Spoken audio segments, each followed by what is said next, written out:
विघ्नहर्ता श्री गणेश, श्री गणेश, श्री गणेश। ओम ब्रह्मदेवाय नमः। ओम ब्रह्मदेवाय नमः। पुत्र गणेश, आश्चर्य की बात है, इतनी लंबी यात्रा के बाद भी तुमने भोजन की बात नहीं की पुत्र। क्या हुआ? कहाँ खोए हुए हो तुम? खोया हूँ? नहीं तो माता, मैं तो भोजन की प्रतीक्षा कर रहा हूँ। माँ, मुझे और वल्ली को अनुमति दीजिए ना। आज देवर जी के लिए भोजन हम तैयार करेंगे। हाँ माँ, और फिर अपने ही हाथों से उन्हें भोजन कराएंगे भी। उचित है। ओम ब्रह्मदेवाय नमः। ओम ब्रह्मदेवाय नमः। ओम ब्रह्मदेवाय नमः। ओम ब्रह्मदेवाय नमः। भोजन करने की तो प्रबल इच्छा है मुझे, किंतु ये स्वर मुझे बारंबार विचलित कर रहा है।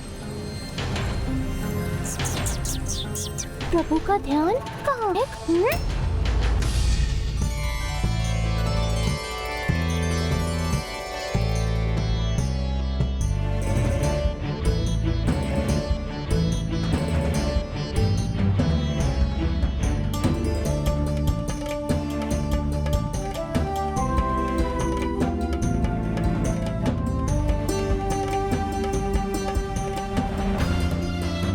देवर जी संकोच मत कीजिए, निश्चिंत होकर भोजन कीजिए। ये लीजिए एक और। देवर जी, आपके प्रिय मोदक भी बनाए हैं, खाइए ना। लीजिए लीजिए लीजिए।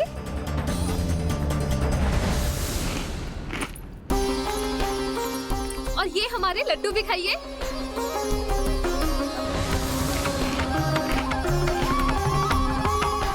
माँ, देखिए ना, सभी का दुलारा तो अनुज गणेश ही बना हुआ है। मुझे तो जैसे सब भूल ही गए। भूले हुए तो आप थे स्वामी, हम दोनों को। देवर जी ने ही तो आपको हमारा स्मरण कराया था, इसीलिए अधिक दुलार के अधिकारी है। ओम ब्रह्मदेवाय नमः। ओम ब्रह्मदेवाय नमः। ओम ब्रह्मदेवाय नमः। ओम ब्रह्मदेवाय नमः। ओम ब्रह्मदेवाय नमः। ओम ब्रह्मदेवाय। आहा, आनंद आ गया। देवर जी, आपको भी भोजन में आनंद आया ना? भाभी माँ, भोजन स्वादिष्ट तो था, किंतु क्या देवर जी? देवर जी बताइए ना। किंतु भाभी माँ, मैं इस बात से अत्यंत आश्चर्यचकित हूँ कि मुझे आप दोनों के हाथ से भोजन करके भी उतना ही आनंद आया जितना माता के हाथों से भोजन करके आता है। माँ, हम अभी आते हैं। पुत्र, यहाँ आकर आज पहली बार तुम्हारी भाभी माँ ने इतने प्यार से तुम्हारे लिए भोजन बनाया ही नहीं, तुम्हें इतने दुलार से खिलाया भी है। तो क्या तुम? समझ गया माता, मुझे भी उनके स्वागत के लिए उन्हें कोई उपहार देना चाहिए, यही ना? किंतु आप चिंता मत कीजिए, मैं उसके लिए तैयार हूँ। मैं अभी गया और अभी आया। चलिए मूषक जी, भाभी माओ के लिए उपहार तैयार करना है।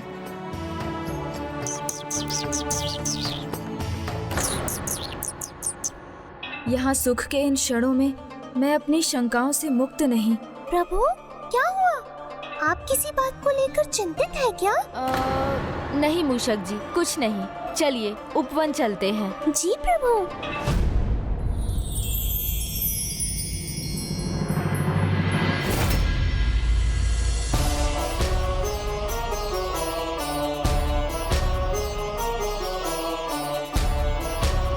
ये लीजिए प्रभु। प्रभु तो ध्यान ही नहीं दे रहे। प्रभु ने बताया नहीं, किंतु कुछ तो है जिसकी चिंता उन्हें सता रही है। वो बार बार एक ही दिशा में देखे जा रहे हैं। मैं भी तो देखूं, क्या है वहाँ? ओम ब्रह्मदेवाय नमः। ओम ब्रह्मदेवाय नमः। ओम ब्रह्मदेवाय नमः। ओम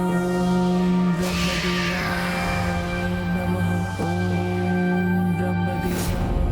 हो गया, हमारा कार्य संपन्न हुआ। अद्भुत प्रभु, भाभी माँ को आपका ये उपहार बहुत भाएगा। उचित है, फिर चलिए उन्हें भी यहीं ले आते हैं। ओम ब्रह्मदेवाय नमः। क्या हुआ प्रभु, जो आप इतनी देर से चिंतित दिखाई दे रहे हैं? ज्ञात नहीं मूषक जी, किंतु बहुत समय से कोई ब्रह्मदेव की तपस्या में लीन है और उससे मुझे नकारात्मक संकेत प्राप्त हो रहे हैं।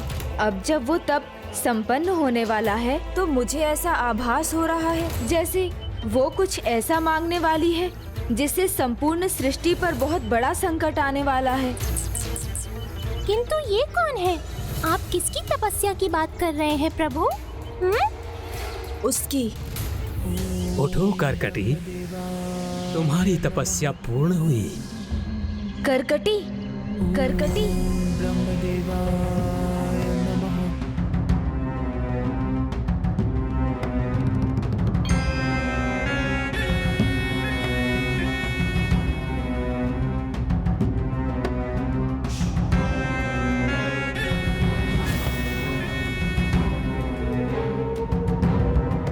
क्या इच्छा है तुम्हारी?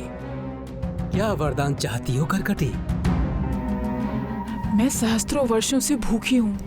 अब मुझे इस भूख को मिटाना है, इसलिए इतना कठोर तप किया मैंने।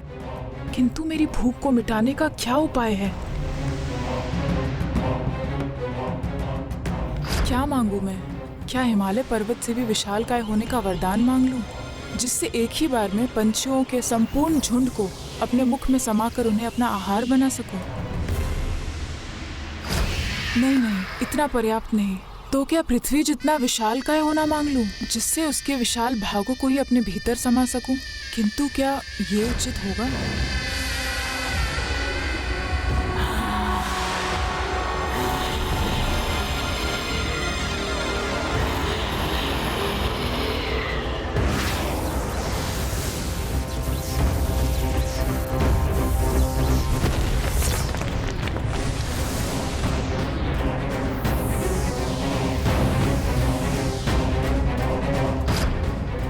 नहीं, इस छोटी सी पृथ्वी से मेरा क्या होगा?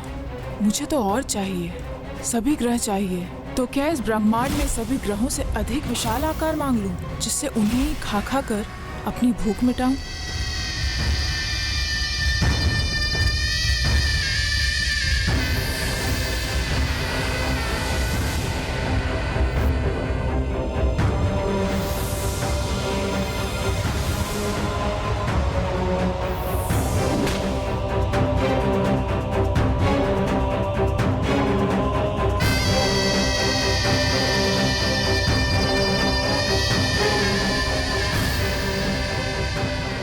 नहीं नहीं, जितनी विशाल हो जाऊंगी मेरी भूख भी उतनी ही विशाल होगी। ये भी पर्याप्त नहीं, तो मुझे और कुछ चाहिए।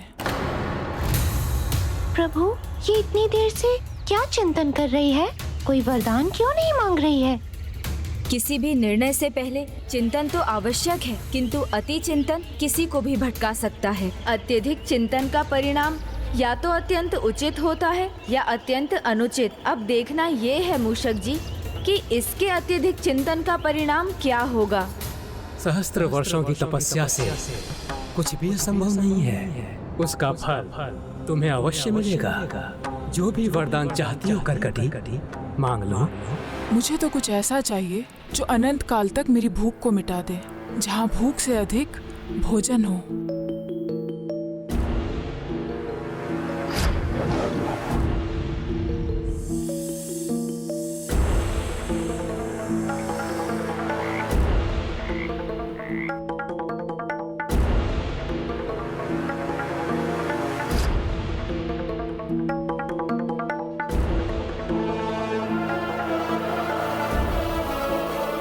इतनी छोटी सी चींटी के लिए तो इतना ही भोजन बहुत अधिक है। तो मैं क्यों ना ब्रह्मदेव से मुझे चींटी से भी छोटा बनाने का वरदान मांग लूं।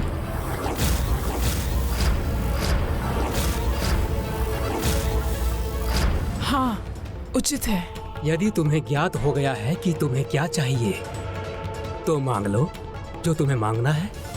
प्रभु, मुझे सूक्ष्म रूप धरने का वरदान दे दीजिए प्रभु।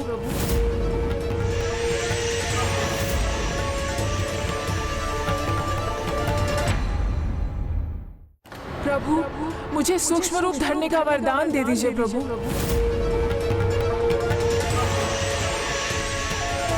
सूक्ष्म? कितनी मूर्खता है ये। आप व्यर्थ चिंतित थे प्रभु। इतना चिंतन करने पर भी बस यही वरदान मान सकी ये मूर्ख। नहीं मूषक जी, ये मूर्ख नहीं, इसने सबसे सूक्ष्म होने का वरदान मांगकर एक प्रकार से सबसे विशाल होने का वरदान मांगा है प्रभु ब्रह्मदेव से। तुम सूक्ष्म रूप चाहती हो करकटी, किंतु क्यों? प्रभु, मेरे इस विशाल का आकार में यदि मैं पंछियों के अनेकों झुंड का भी आहार कर लूं, तो भी मेरी भूख कभी शांत नहीं होती। किंतु मेरे सूक्ष्म होने पर मेरे लिए थोड़ा भी बहुत होगा। आकार छोटा हो तो कम भोजन ही पर्याप्त है, किंतु जब उसी प्राणी में लोभ का भाव जाग जाए तो पर्याप्त भी उसके लिए अपर्याप्त हो जाता है। फिर वो अपनी भूख के लिए नहीं, अपने निजी आनंद के लिए खाता है और किसी को कष्ट देने में भी संकोच नहीं करता। प्रभु, मेरे इस विशाल काय शरीर से जगतवासियों की हानि ही होती है। कोई वस्तु हो, मनुष्य हो या पशु हो, व्यर्थ ही मेरे चरणों तले मसले जाते हैं प्रभु।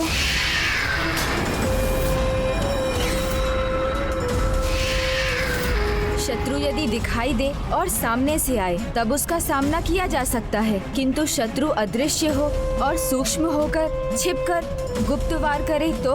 प्रभु, सूक्ष्म रहूंगी तो मुझसे किसी की हानि तो नहीं होगी प्रभु।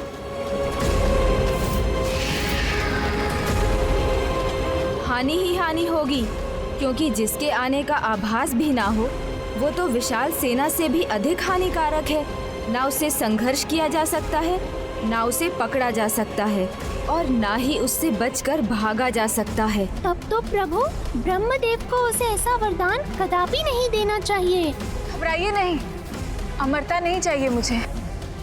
आप मुझे सूक्ष्म बना दीजिए प्रभु। मुझे यह वरदान दीजिए कि मैं सुई अर्थात सूचिका की नोक से सहस्त्रों गुना सूक्ष्म बन जाऊं और जल, वायु, स्पर्श किसी भी प्रकार से और विशेष रूप से प्राण वायु से किसी के भी शरीर में प्रवेश कर उसके हृदय, उसके फेफड़ों और उसके अन्य भागों को अपना आहार बना सकूं प्रभु।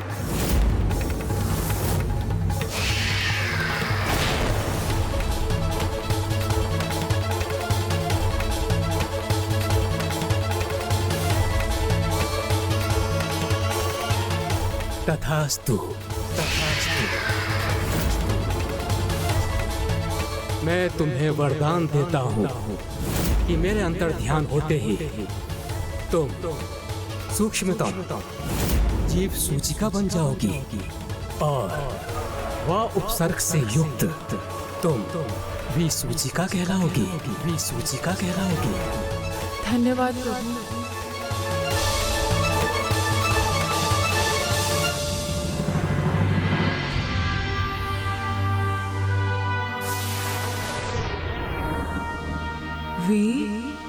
सूचिका।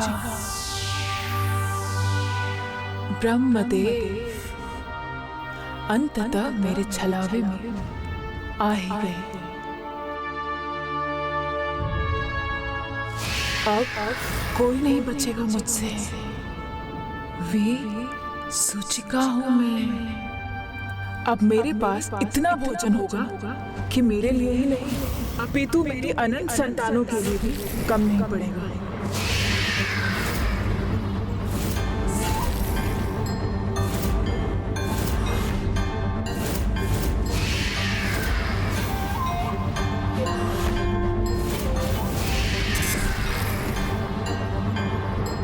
मेरी आशंका सत्य हो गई। अब कहीं अपनी भूख मिटाने के लिए ये कोई संकट ना उत्पन्न कर दे। बस यही एक इच्छा है मेरी। किस इच्छा की बात कर रहे हैं देवर जी?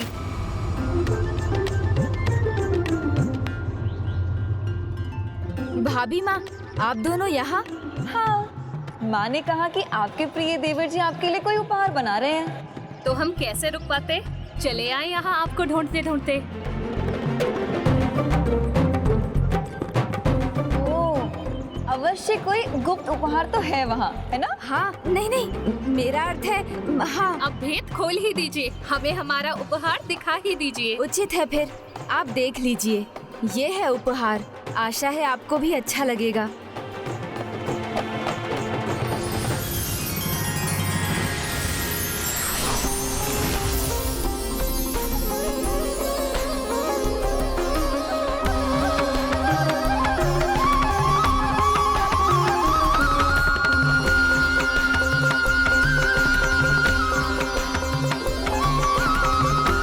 इस पर एक बार झूल कर देखिए ना भाभी माँ, अच्छा लगेगा आपको।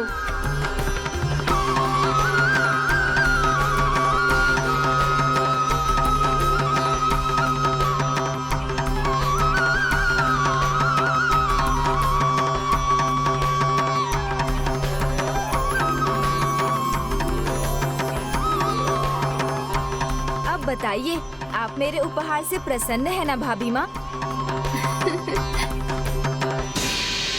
आपने जिस प्रकार इसे इतने सुंदर पुष्पों से सज्जित किया है, वो मुझे अधिक भाया है। तो मैं इस झूले को प्रतिदिन इसी प्रकार सज्जित करता रहूंगा। कैलाश में तो अनेक सुंदर पुष्प हैं।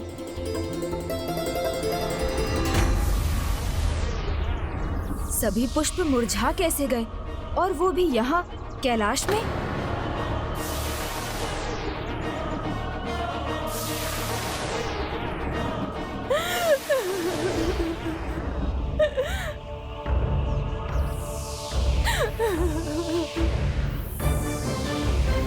ये क्या? ये तो जैसे सृष्टि ही मुरझा गई है।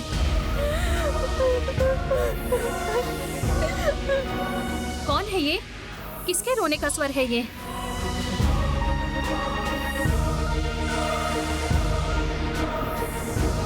ये सृष्टि इतनी दुखी क्यों दिखाई दे रही है? समझ गया किसका क्रंदन है ये। भूमि माता।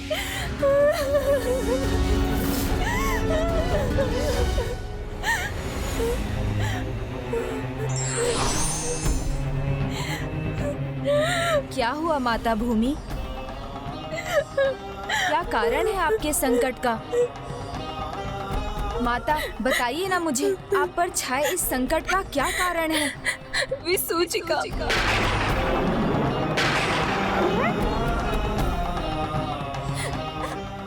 प्रभु ब्रह्मा जी के वरदान का अनुचित लाभ उठा रही है वो।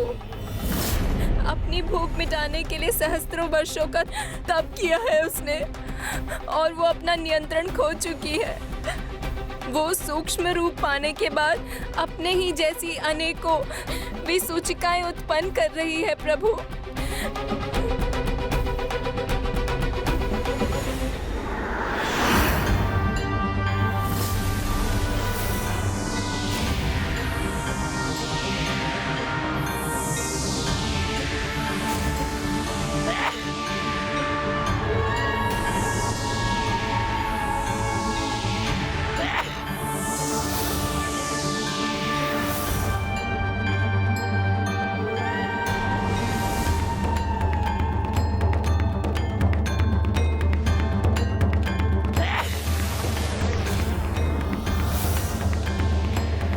इतनी छोटी सी, अब ना कोई मुझे देख सकेगा, ना मेरा कोई अहिति कर पाएगा।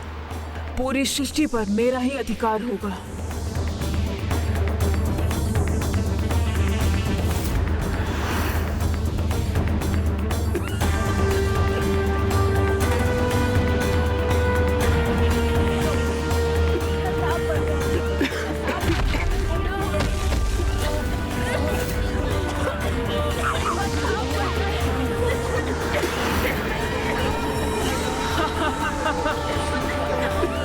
आहार ही आहार, मुझे और आहार चाहिए।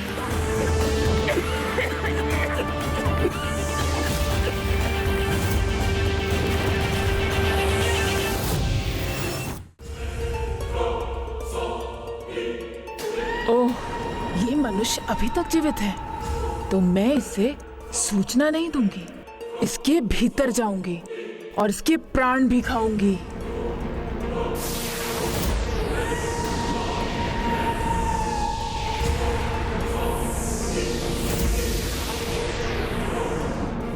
प्रभु, मेले और मंडी ही नहीं, उस हर स्थान तक पहुंची है जहां पर मनुष्य एकत्रित होते हैं।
खोलिए माँ, मेरी माँ की सहायता कीजिए ना। इनको क्या हो गया?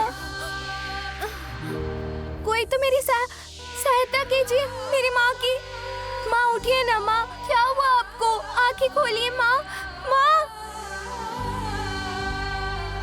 प्रभु, यदि ये विसूचिका यहाँ इसी प्रकार फैलती रही तो बिना किसी युद्ध के, बिना किसी दिव्य अस्त्र के प्रभाव के, बिना किसी प्रलयंकारी दुर्घटना के संपूर्ण संसार ही नष्ट हो जाएगा। प्रभु, हे प्रभु गणेश जी, रक्षा कीजिए।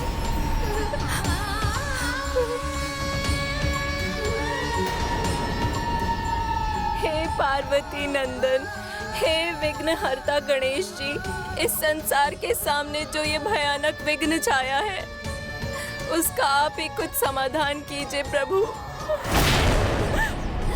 इस विघ्न को दूर कर समस्या का हल निकालिए ना प्रभु। जहाँ समस्या का जन्म होता है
पुत्री, अभी मैं स्वस्थ हूँ, चिंता मत करो, संकट टल गया।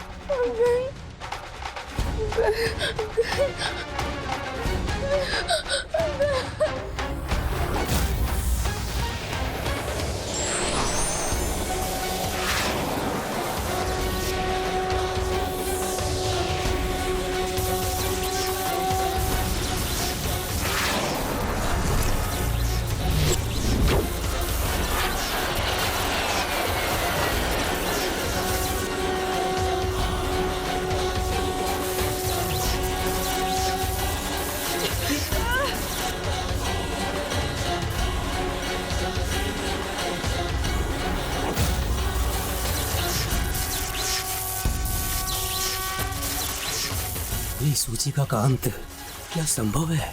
विसूचिका, अब अपना अंत स्वीकार करने के लिए तैयार हो जाओ।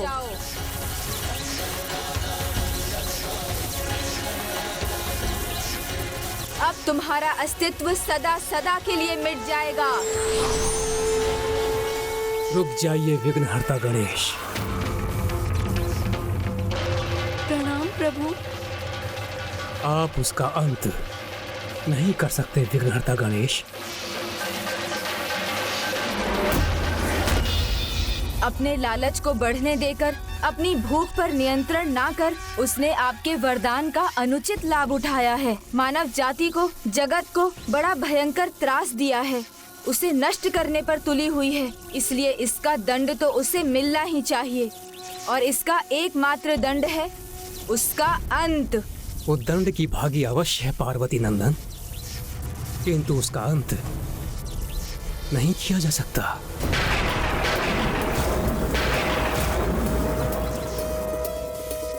किंतु क्यों ब्रह्मदेव, क्यों नहीं किया जा सकता उसका अंत? क्योंकि विसूचिका स्वयं प्रभु नारायण की शक्ति है। प्रभु नारायण की एक शक्ति योग माया है और उनकी अन्य शक्ति योग माया के अधीन है। उनमें से एक शक्ति की ही स्वरूप है करकटी, यानी विसूचिका। फिर अच्छा हो या बुरा, जब तक प्रभु नारायण की कृपा से ये माया स्वरूप संसार रहेगा, तब तक विसूचिका भी रहेगी।